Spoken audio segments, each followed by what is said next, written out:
Eto na nga, narikusan tayo ng isang creamy macaroni soup ng aking mahal asawa. Pero kinuha ko yung balat ng breast chicken at gagawin ko itong chicken oil. At nung makuha ko na nga yung chicken ng balat, saan pa mapupunta din sa tiyan ng nagluluto, nilagyan ko ng butter, 100 grams at isunod ko yung macaroni noodles. At itong ating breast na pinaghiwa-hiwa ay sinunod ko na rin. Sinangkutsaw yan, may kasama na rin paminta, bawang, at sibuyas. Mas magandang kasama yung macaroni noodles kasi para hindi siya malamog kaagad. At nilagyan ko siya ng hot water para mas mabilis kumulo at nilagyan ko rin siya ng chicken cube at salt. At nung kumukulo na nga, halu-haluin at tingnan. Pero hindi nga siya nagdikit kasi mainit na mainit yung ating inilagay na hot water kanina. At habang kumukulo, ay isusunod ko na yung ating carrots. Yung ating cubes na carrots, maliliit lang, hiwa nito, at yung ating red bell pepper. Haluin din siya. Halu-haluin pala. Siya talaga. Makikita niyo naman, sabaw pa lang. Kung maaamoy niyo lang, ang bango talaga. Siyempre, takpan natin. 5 minutes lang. Kasi mainit na yung ating hot water kanina inilagay.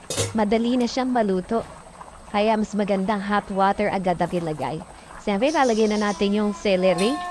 Hindi ko sure kung king chai ba yan o celery. Pero, makikita niyo naman, ganun din ang lasa.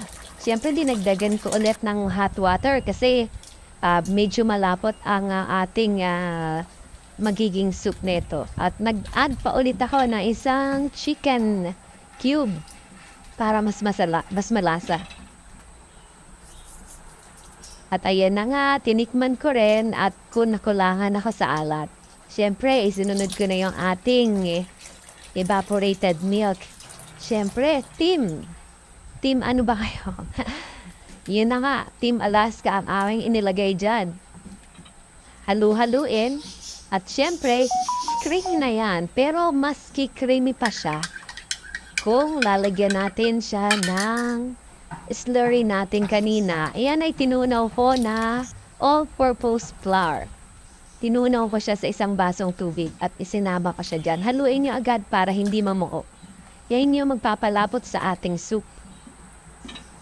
At syempre, bukod pa dyan, meron ba tayong ilalagay na mas creamy pa ang ating soup? Para talaga siyang malapit na malapit ang lasa sa ala Jollibee ng macaroni soup ala Jollibee. Promise ko yan.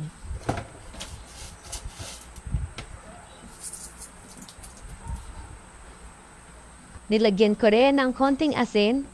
Dahil nakikita niyo naman, tinitikman ko.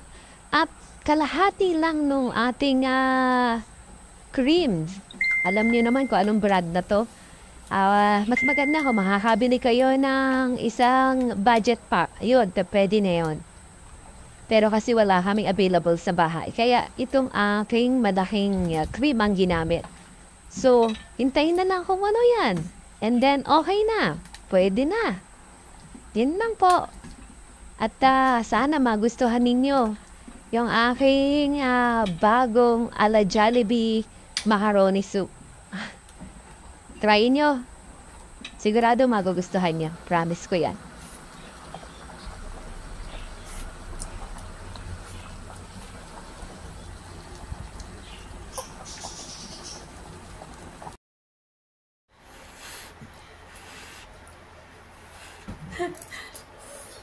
Oh, what?